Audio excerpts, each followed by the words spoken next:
All right, guys, we're back. I'm George Mossey. This is my co-host, Marshana Dahlia Spavento. Last night, 90 Day Fiancé, The Other Way, Season 3, Episode 7.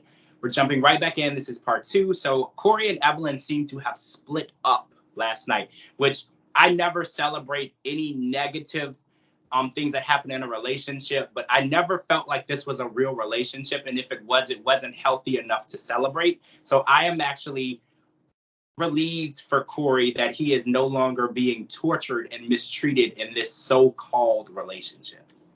A breakup isn't always a bad thing. Like, that's not necessarily negative. So I don't think you're celebrating something negative. I think this is positive for everybody.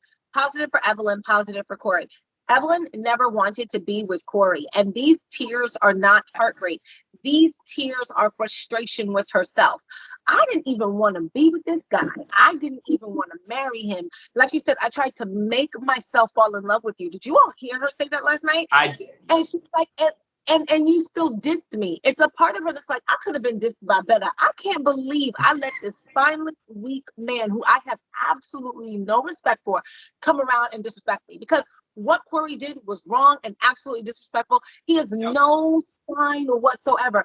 And if it is not Evelyn who is walking all over him and bulldozing him, it will be somebody else until all the days of his life. He is going to be trampled upon because he just is not a man. He's very weak and he's very small-minded, and he's paying the price. He is, and I don't know why it got this far in the first place. I know that she married him because his tour visa was expiring, and this is a perfect. It's funny because I was questioning why she was crying, because this is the perfect way for her plan to go, because she needed a way out, because she knows that her family doesn't believe in divorce. So this is a perfect opportunity for her to tell her parents, he cheated on me with this woman named Jenny.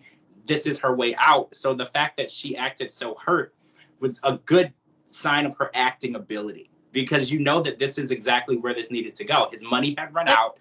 He was no longer useful to her. Those were not hurt tears. Those were tears of disbelief. I cannot believe that I allowed myself to be in this situation. She's not hurt. She doesn't love Corey. Never has, never will.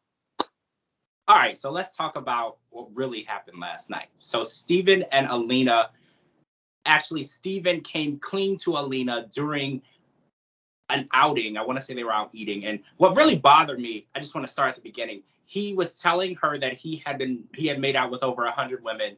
And in the process of that breath, I know, right? In the process of that breath, he stopped to call her out for drinking wine, because that's something that she shouldn't be doing. And the hypocrisy was just, it made my head explode. I couldn't wrap around how someone could be such a hypocrite. He's coming clean to her that he's not a virgin, which he had told her he was. He had been lying to her this whole time. He had sinned. He had broken several laws of his religion. But in the process of doing that, he had to make sure that he pointed out to Alina that she was breaking a religion rule of a religion she's not even a part of. He is such a hypocrite. He can't even admit his own sins without calling out and judging another person. First of all, like, this is just ridiculous. He is going to, like you say, try to chastise her. Like, did you swallow that wine? As if he did. And I love she called him out right in the moment. But it's like, yeah, a sip of wine like this versus you having sex with not one, not two, not three, not four. Even though I want to check his math and those numbers, because I'm not exactly sure who's sleeping with Steven, because he's quite awkward. But I'm just glad Alina found this out before she married him, before she slept with him, before she, made her sexual debut. I hate the term losing your virginity. So I'm just glad that this is out now, because Alina, if you proceed, even with caution, proceeding with Steven is the wrong idea. I love the timing of her mother's trip. It couldn't be better. Sometimes you need an ally when you're alone in another country with a partner. Leave this young, weird, strange, awkward boy alone. Alina's mom is on the right track, and I'm excited that her mom is there, because my tweet said, tell your daughter to pack her stuff and bring her back home with you, because she is unsafe.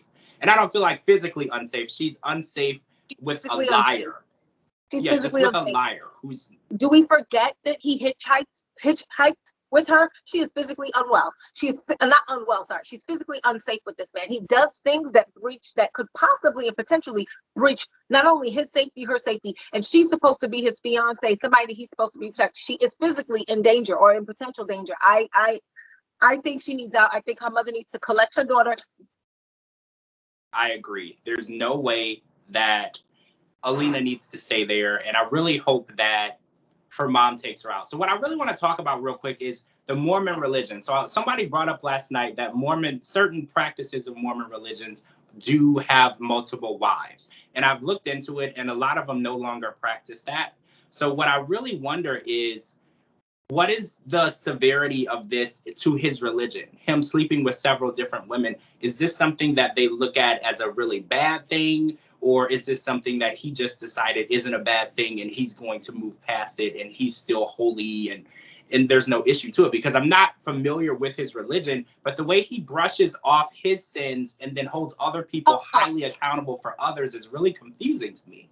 We don't have to be an expert on the Book of Mormon or have gone to Brigham Young University to know that he's just a hypocrite, okay? So nobody needs to add us from the Church of Jesus Christ of Latter-day Saints and tell us what the rules are, because at this point, it doesn't matter. Like, you don't need to be an expert in this to know wrong is wrong. And you don't need to be an expert in this to know that he is just lying and trifling. You know what I mean? Like, it's just not necessary. I get what you're saying, and it's a valid question, but I don't think it's relative to the fact that Stephen is just full of baloney. I agree. He's full of crap. He's been lying.